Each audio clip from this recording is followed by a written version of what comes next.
Ici Mario Massicotte qui vous accueille à cette émission de télévision Les Actualités prophétiques.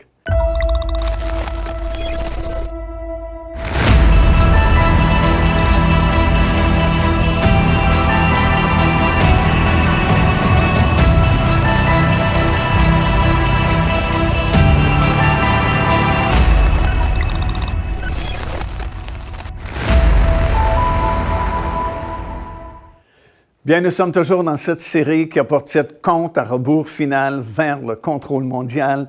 Et aujourd'hui, nous débutons la 6e et avant-dernière session qui a pour titre « L'Assyrien et le contrôle mondial ». Bien, depuis le tout début, vraiment depuis la première session de cette série d'enseignements, nous avons vu ensemble le développement de ce dernier gouvernement mondial qui régnera sur cette terre durant les 3 dernières années et demie, avant le retour du Seigneur Jésus-Christ et l'établissement de son royaume sur la terre. Nous avons vu aussi que cet homme viendra de l'ancien territoire de l'Assyrie, plus précisément de la Syrie, territoire qui était à l'époque plus grand que la Syrie moderne, bien sûr, et qui incluait le territoire de l'Iran et de l'Irak. Et nous avons vu, grâce au livre de Daniel, bien sûr, prophète Daniel, qui nous a expliqué l'évolution de ce gouvernement-là depuis le royaume de Babylone, là où le peuple d'Israël avait été expatrié, on se souvient, à Babylone.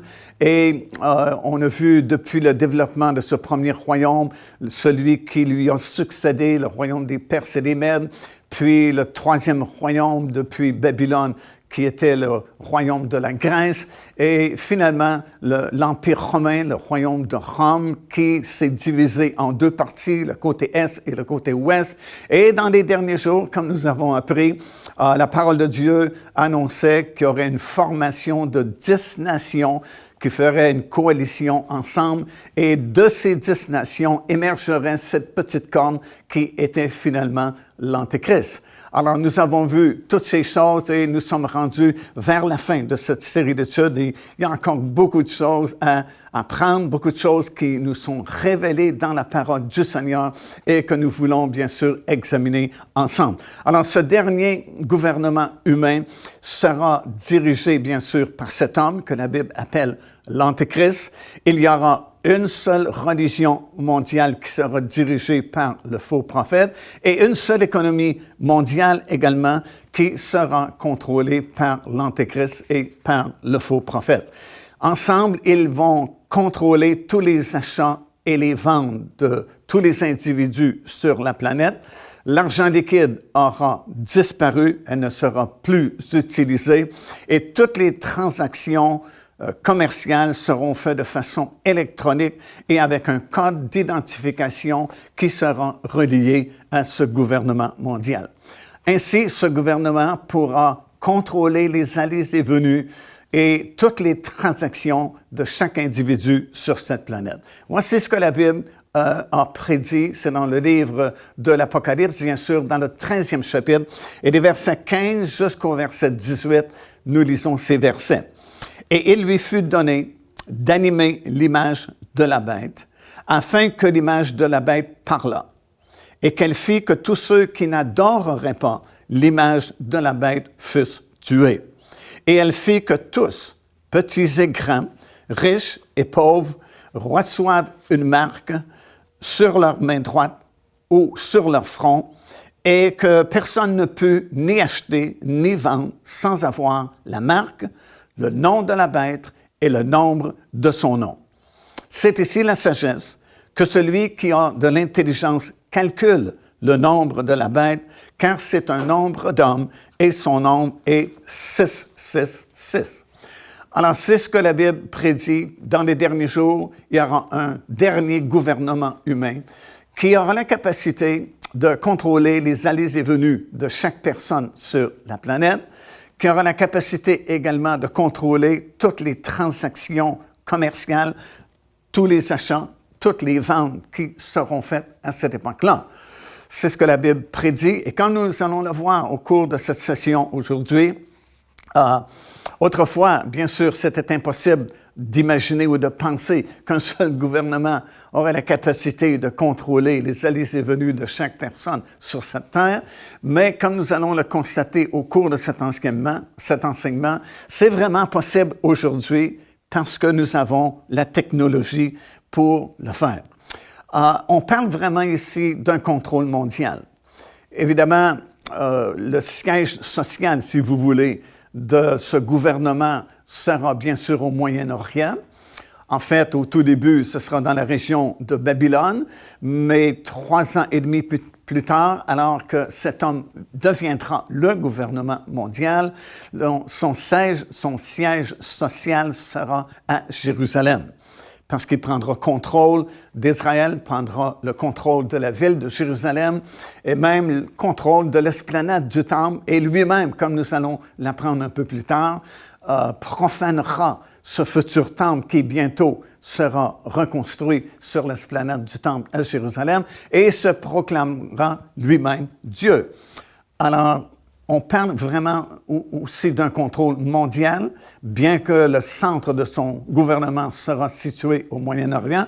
Mais écoutez ce que ça dit dans le même chapitre et au verset 7. « Il lui fut donné autorité sur toute tribu, tout peuple, toute langue et toute nation. » Et dans le verset suivant, verset 8, ça dit « Tous les habitants de la terre l'adoreront, ceux dont le nom n'a pas été écrit dès la fondation du monde, dans le livre de vie de l'agneau qui a été immolé. » Alors ici, on parle de toute tribu, tout peuple, toute langue et toute nation.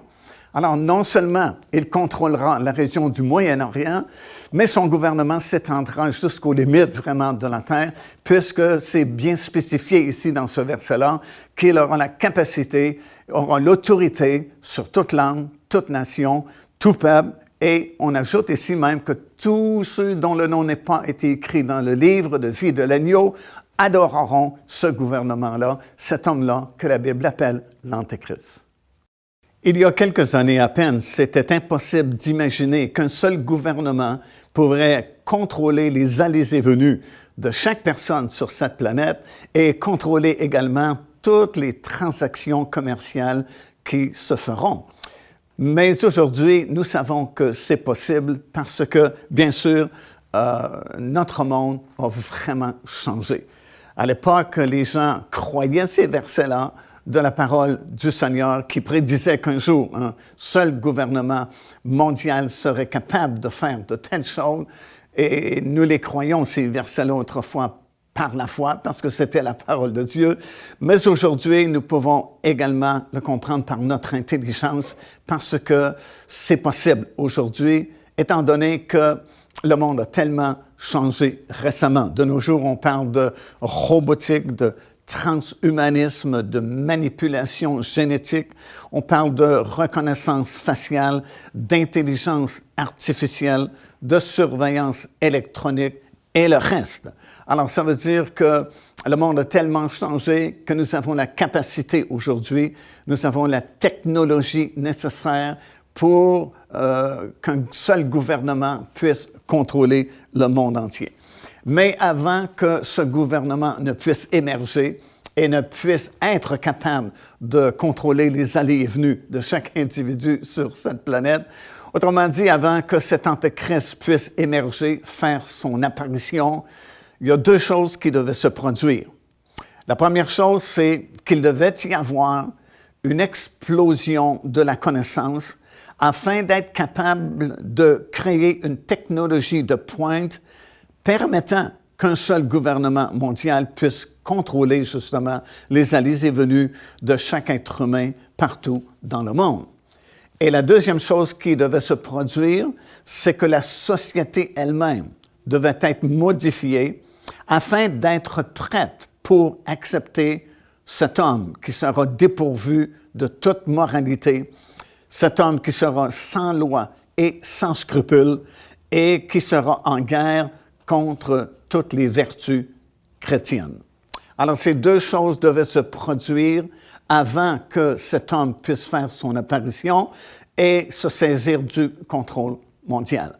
Mais avant de parler de ces deux choses plus en détail, qui donc est cet homme que la Bible appelle l'Antéchrist? Quel est donc cet homme qui, un jour, sera capable, justement, de faire ce contrôle mondial? Bien, dans la Bible, il est appelé de plusieurs noms différents, mais bien sûr, il est surtout connu sous le nom de l'Antéchrist.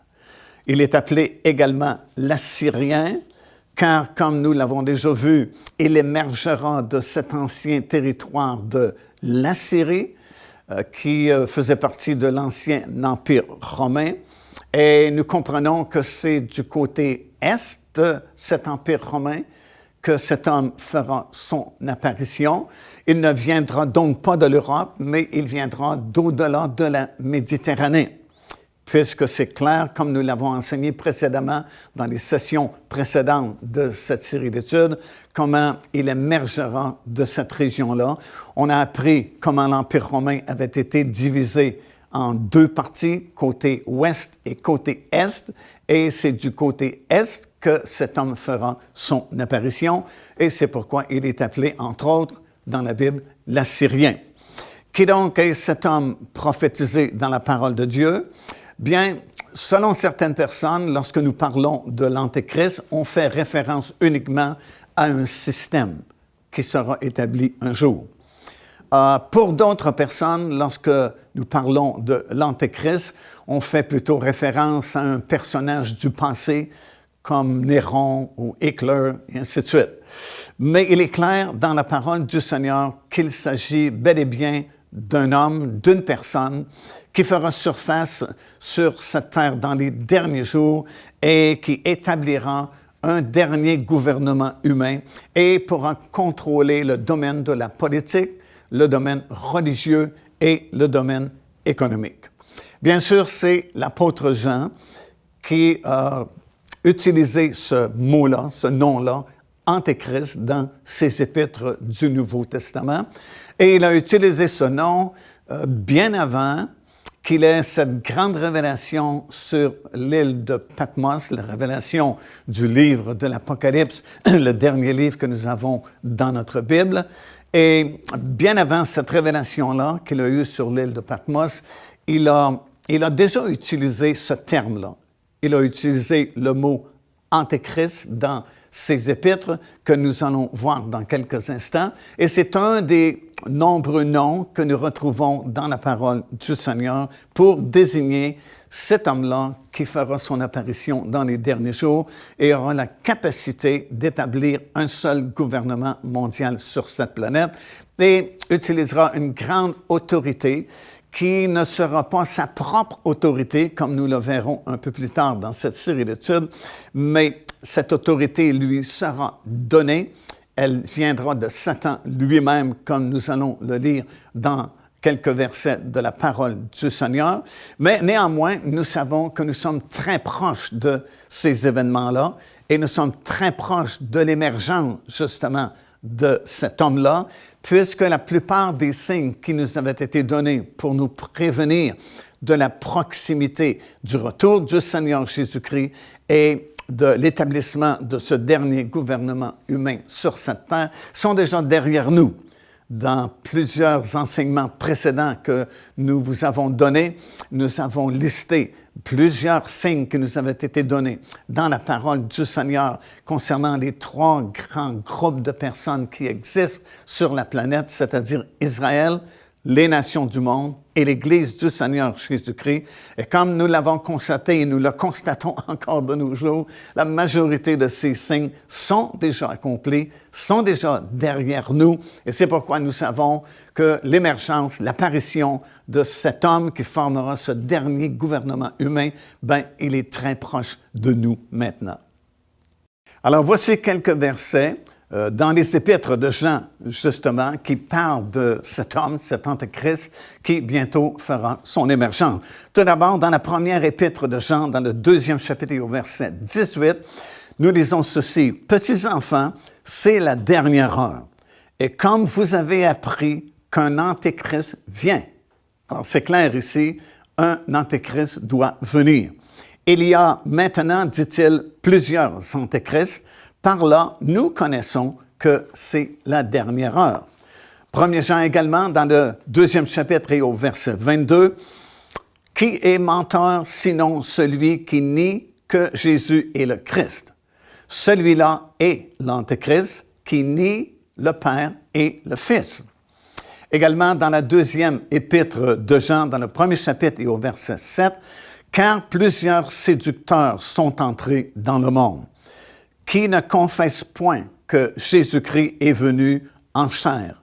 Celui qui est tel, c'est le séducteur et l'Antéchrist. » Revenons dans la première épître de Jean, dans le 4e chapitre, et dans les versets 2 et 3, nous lisons ceci. « Reconnaissez à ceci l'Esprit de Dieu. Tout esprit qui confesse Jésus-Christ venu en chair est de Dieu, et tout esprit qui ne confesse pas Jésus n'est pas de Dieu. C'est celui de l'Antéchrist dont vous avez appris la venue et qui maintenant est déjà dans le monde. » Alors, dans tous ces versets-là, des épîtres que Jean a écrites, nous devons distinguer, bien sûr, entre l'esprit de l'Antéchrist qui déjà agissait à l'époque de Jean, il y a à peu près 2000 ans passés, de cet homme qui viendra un jour, l'Antéchrist lui-même. Alors, dans ces versets-là que nous venons de lire, l'apôtre Jean fait référence à l'esprit de l'Antéchrist qui déjà était dans le monde à son époque, et il parle de cet homme qui doit venir à la fin des temps, qui s'appelle justement l'Antéchrist. Le mot Antéchrist vient du mot grec antichristos, qui signifie contre Christ ou à la place de Christ. Et voici quelques versets qui prouvent hors de tout doute que celui qui va venir, c'est vraiment un homme et pas seulement un système ou un gouvernement. Apocalypse chapitre 13 et le verset 6, ça dit « Il va ouvrir la bouche pour proférer des blasphèmes contre Dieu. » Alors, c'est évident ici que nous parlons d'une personne, puisqu'il est bien écrit que cette personne va ouvrir sa bouche pour proférer des blasphèmes contre Dieu. Dans la 2e épître aux Thessaloniciens, 2e chapitre et au verset 4, nous lisons ceci, parlant de l'Antéchrist, on l'appelle l'adversaire, qui s'élève au-dessus de tout ce qu'on appelle Dieu ou de ce que l'on adore, jusqu'à s'asseoir dans le lieu saint du temple de Dieu, se proclamant lui-même Dieu.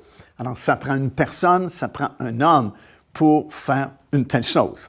Et au verset 6, on continue, et c'est écrit, « Et maintenant, vous savez ce qui le retient, afin qu'il ne paraisse qu'en son temps. » Et au verset suivant, le verset 7, ça dit « Car le mystère de l'iniquité agit déjà, il faut seulement que celui qui le retient encore ait disparu. » Alors, nous allons voir un peu plus tard dans cette série d'études qui vraiment peut retenir l'apparition de cet homme, mais c'est bel et bien un homme, nous parlons bel et bien d'une personne qui doit se présenter, émerger à la fin des temps et prendre le contrôle de ce dernier gouvernement humain.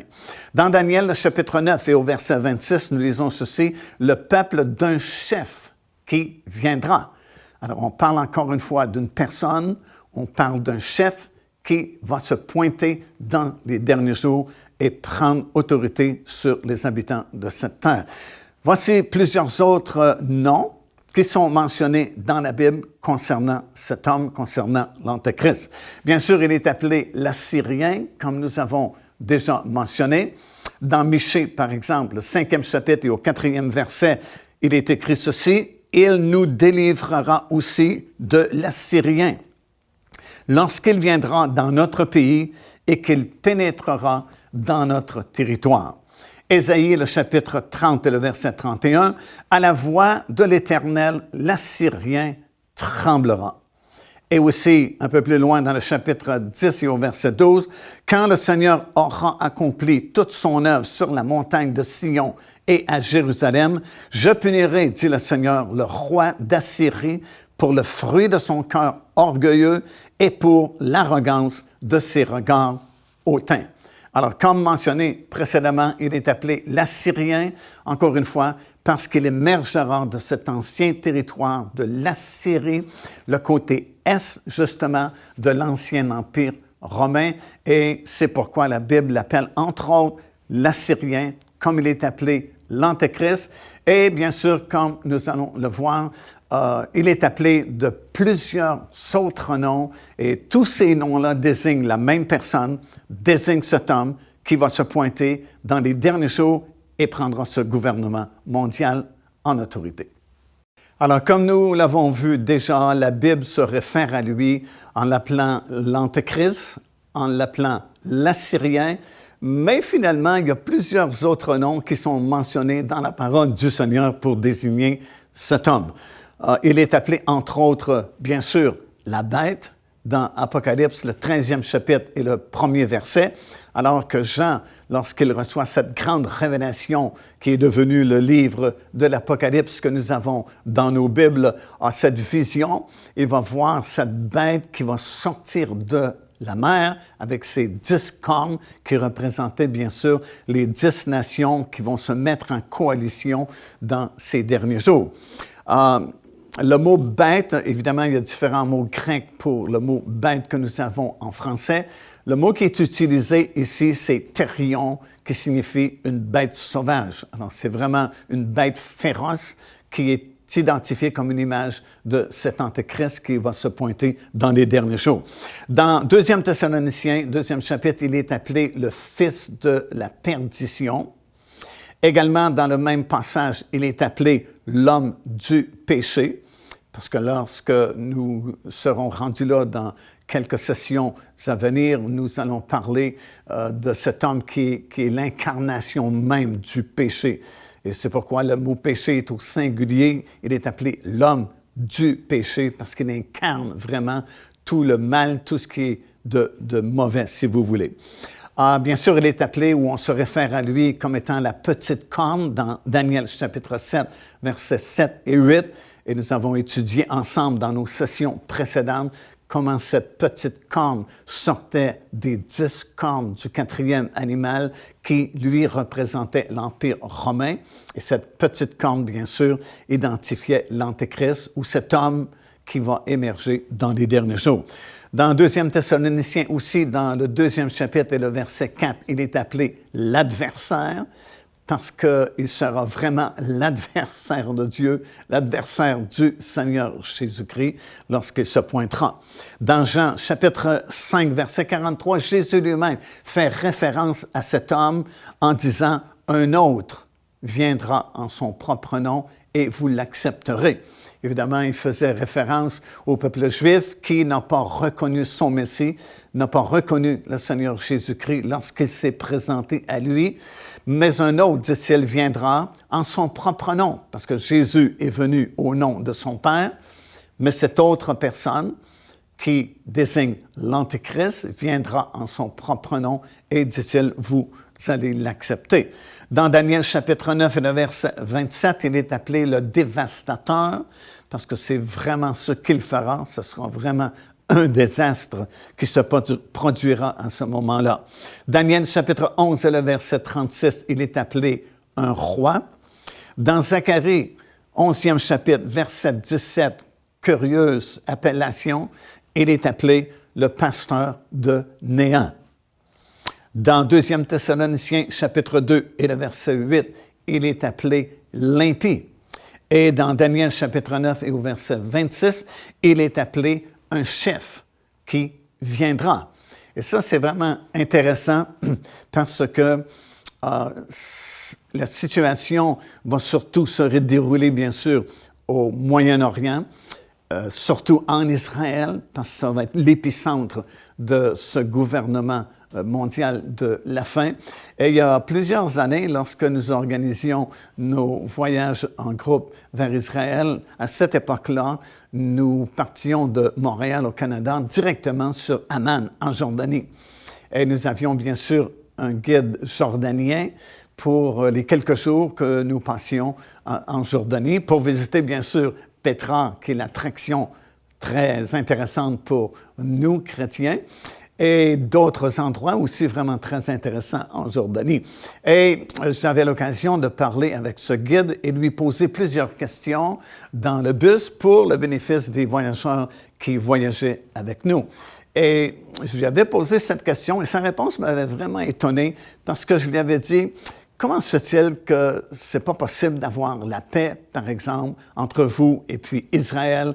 Parce que finalement, vous êtes issus de la même famille, vous avez Abraham comme père, autant les Israéliens que les Jordaniens et les autres pays aux alentours. » Et il m'a répondu que pour le moment, ce n'était pas possible, mais un jour, un chef va venir, un homme fort, et qui va unir toutes ces nations-là ensemble. Et je me dis, wow, cet homme n'avait jamais lu la Bible de sa vie, m'avait-il dit. Alors, il ne pouvait pas connaître ce verset-là dans Daniel, qui affirme qu'un jour, un chef viendra, et il a utilisé ce mot-là, précisément, un chef viendra un jour, et puis, finalement, la paix sera établie. Alors, c'est dans la pensée des gens, particulièrement au Moyen-Orient, ils savent qu'un jour, un homme fort va se pointer, un chef viendra. Il y a une espèce d'alliance qui sera signée ou confirmée entre les nations autour d'Israël et avec Israël, et ce sera un temps de paix. Mais c'est exactement ce qui est prédit dans la parole du Seigneur. Et encore une fois ici, nous avons la confirmation que ce qui est écrit, c'est vraiment la vérité, la parole de Dieu. Joignez-vous à nous afin de célébrer le Seigneur et entendre le message de la parole de Dieu par l'évangéliste Mario Massicotte. Venez recevoir ce que Dieu a préparé pour vous. Visitez notre site web www.paindevie.org afin de connaître notre itinéraire. Nous serions très heureux de vous rencontrer et de vivre des moments forts avec le Seigneur.